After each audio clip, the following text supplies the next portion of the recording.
Hi everyone, and welcome to the third episode of Baking/Cooking with Rachel. Today we're doing something a little bit different. Instead of making straight up baked muffins, we're going to be making egg and hash brown muffins for another kind of grab and go breakfast treat. So, I'm going to explain all the ingredients before I get started because that might be a little bit easier for those of you who are following along my fabulous recipes. So what you want is 2.5 cups of thawed shredded hash browns, 1 tablespoon olive oil, 1.5 cups of shredded cheese, whatever cheese you want, and then 5 eggs, 2 tablespoons of milk, and then any kind of insides that you want. So I have onion and green pepper. I was going to do ham, but I didn't have any, so it's a very modified Denver omelet. Really, the only thing Denver about it is the green peppers, I think. But the first thing that you want to do, you're going to preheat the oven to 425 degrees because this is happening in 2 stages. First, we're going to put the hash browns in the tin. They're going to kind of create the base. So instead of putting one of those muffin cups in it, it's going to be the hash browns. And they're going to cook first, and then you're going to put in the egg mixture. So you're going to put the olive oil in with the hash browns. Then you're going to make sure that it's thoroughly mixed together. And because the olive oil is really going to be coating the hash browns, which should be thawed, by the way. I don't remember if I mentioned that. You can pre-grease your pan, but you shouldn't need to, especially if you have kind of a non-stick one. All right, so then you're going to put a layer in the bottom and then layer up the hash browns kind of around the side. It's going to end up looking kind of like a little nest, which is appropriate since eggs are going inside. I'm so funny, you guys. All right, so I'm going to do that for all the other 6, and then I'm going to bake this for 15 minutes in a 425-degree oven. All right, some more technical difficulties today because not only am I working on the counter, I also will need to be pouring the mixture from these lovely hash brown nests. I've decided that's what they're going to be called. I need to pour the egg mixture into them. One thing, I took them out of the oven after 15 minutes. I sprinkled some shredded cheese on the bottom and then baked them for another 5 minutes. The cheese will just ensure that the egg mixture doesn't go all the way through the hash browns, especially if you have a thicker layer or if you're using a thicker muffin tin like I am. They're not going to completely brown.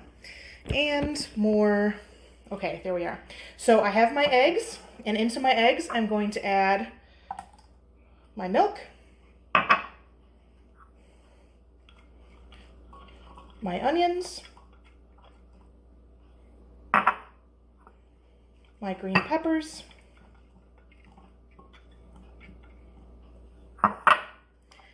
and I'm going to wait on the cheese. I'm going to break up the yolks first. It's kind of hard when you have a yellow shredded cheese to make sure that your yolks are properly whisked together. So whisk, whisk, whisk. If you want any spices, salt or pepper to taste, anything like that, you can add that at the moment as well. It's looking good. Look at how lovely and thick those yolks are. I don't even know if that makes a difference. It just makes me feel fancy to comment on textures. Because that's what Paul Hollywood does on Great British Bake Off. All right, so then we're going to put some more cheese in. There we go.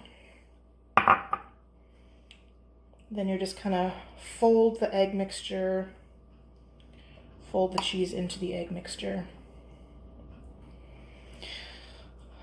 So, because it's just me, and because these are for grab and go breakfast, but I don't actually work that many more days this week. I did only do 3 cups, or 3 muffin cups in the muffin tin. So I might not use all of this egg mixture for the egg muffins. If I don't, then I'm just going to end up like frying them into an omelet to quick eat. But let's see.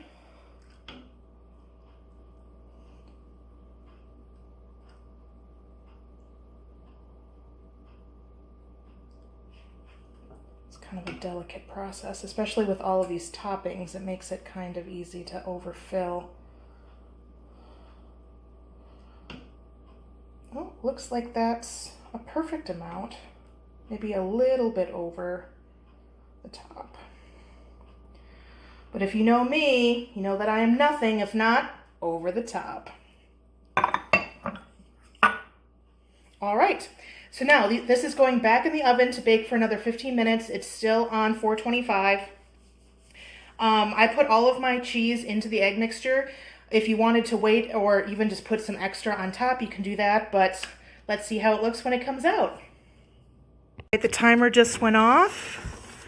And look at these beautiful, absolutely extraordinary, exquisite, if I do say so myself. Can't forget to turn the oven off. Look at these. Just look at them. They've got height. They smell amazing. They've got just a little bit of that caramelized stuff going on. Oh, I'm so happy. This has been Cooking/Baking with Rachel number 3. Stay tuned for more. Well, admit, while these were in the oven, I spilled something on my shirt and had to change. That happens.